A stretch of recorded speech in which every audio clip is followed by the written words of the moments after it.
Continuing our discussion on epigenetics and schizophrenia, part 3, we're really getting into the ethical problems of epigenetics and schizophrenia and how they correlate. So in the last video, I discussed the famines that occurred in the middle of the 20th century as being the main evidence for the link between DNA methylation and schizophrenia and diet and how that all comes into play.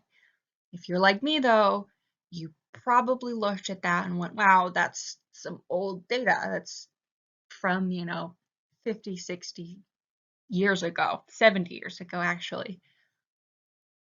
So it's clear that quite a bit more research is needed to kind of get a better established understanding and numbers on how much the risk actually increases for moms with diets that are lacking in their essential micronutrients. However, research for this topic comes with really, really heavy ethical implications because it would involve testing on vulnerable populations. So vulnerable populations include things like pregnant women, children, fetuses, prisoners, things like that, people who are at more of a risk that are additional or unknown when research occurs. So obviously, pregnant moms were a little bit more hesitant with that. This does not mean, however, that pregnant women and fetuses cannot have research conducted on them. I want to make that really clear, that research can be conducted on pregnant women and fetuses. It's just more complicated. There are extra federal regulations and safeguards that have to be put into place to protect them. So if we want to conduct research on topics such as schizophrenia and how prenatal care and prenatal diet affect them, it does involve testing on pregnant women and fetuses. So obviously it's complicated. What are our options? We've got two options. We've got human models and non-human models. So research on human models. These are also known as clinical trials, and by no means is a walk in the park. As I mentioned before, it is very difficult to conduct research on vulnerable populations because of all the increased federal regulations that one must adhere to.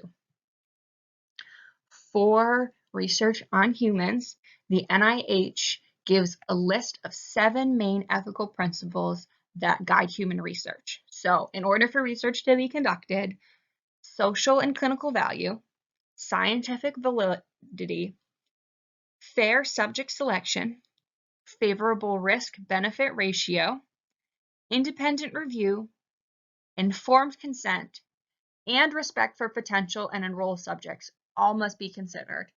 A lot of things to consider, a lot of roadblocks that are in the way that can prevent research from actually occurring. Basically, what it boils down to is, are the risks imposed upon the subjects justified? So is any harm or possibility for harm going to have enough benefit on that person in the long run or on society as a whole to justify starting the research to begin with? Despite all of these rules and regulations, humans are still the most accurate model for humans, obviously.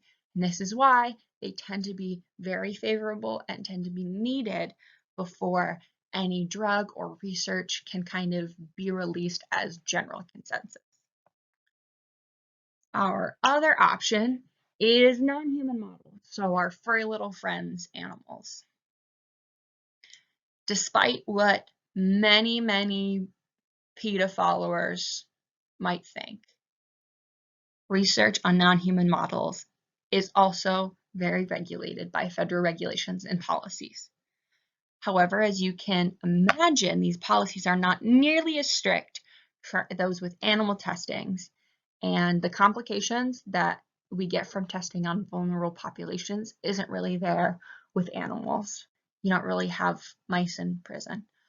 There are still some ethical concerns, though, as people really have issues with the amount of pain that animals can have and that kind of a thing. So there are a lot of laws and committees that are put in place. So the research needs to be justified again, and pain caused to animals must be minimized. But at the end of the day, there's a reason most research is conducted on animals before it reaches humans. Seems like a win situation. The biggest downside, however, to testing on non-human models is that they're not humans.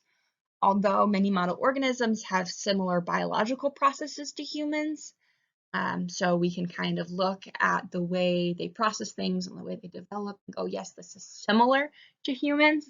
It can still be poor predictors of the human experience. So it can, a drug can work super great on a mouse, or, we can determine that this is how things affect a mouse, but we don't know for sure that that's going to transfer over to humans in the same way.